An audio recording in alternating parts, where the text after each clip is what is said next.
Oke, kita mulai ya. Bismillahirrahmanirrahim. Jadi materinya adalah setelah UTS mengenai statistika inferensi. Apa bedanya dengan materi yang sebelum UTS? Materi UTS itu namanya statistika deskriptif ya. Jadi kita bicara data, kemudian data tersebut memberikan informasi apa, bagaimana kita memperolehnya dengan cara mencari rata-ratanya, mencari median atau modus gitu ya. Kemudian dibuat grafiknya, penyajian datanya, sehingga kita bisa lihat data tersebut berbicara apa gitu ya. Kemudian kalau di statistika inferensi itu akan bicara garis besarnya ada dua.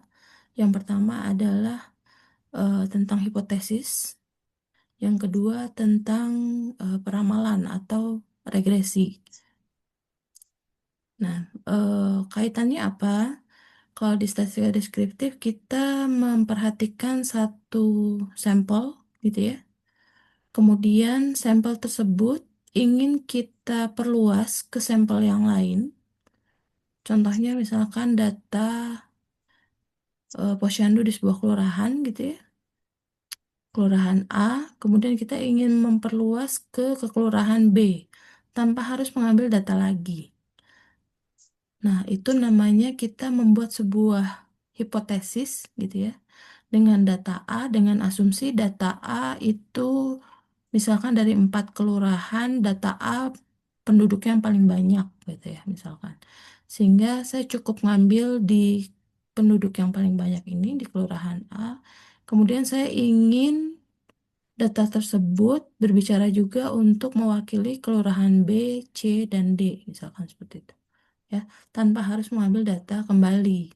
Nah, itu harus ada sebuah hipotesis yang diambil, kemudian hipotesis tersebut diuji, apakah bisa data dari kelurahan A itu kita anggap mewakili kelurahan B, C, dan D.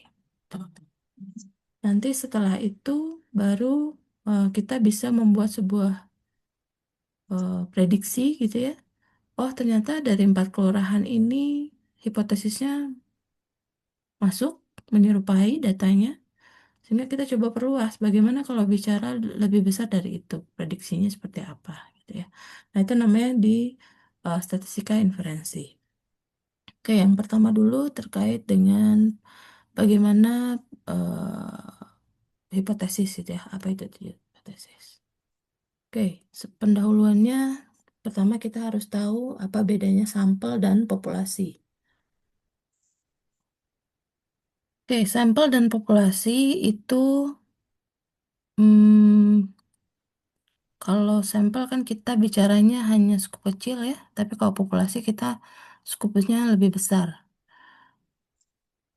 Memang baiknya kalau mengambil data ingin akurat, tentu ambil di populasi gitu ya. Tapi kendalanya di mengambil data secara populasi yang pertama adalah biaya yang sangat besar, kemudian waktu. Contohnya eh, pada saat pemilu gitu ya. Pemilu itu selalu ada dua versi, satu versi yang memang menghitung seluruh populasi penduduk Indonesia yang memilih, dan yang quick count. Quick count itu dia mengambil sampel. Jadi dari beberapa provinsi, provinsi mana nih yang mewakili, sehingga itu bisa mewakili seluruh eh, provinsi tersebut gitu ya. Nah, itu bedanya ya. Kalau sampel tuh cenderung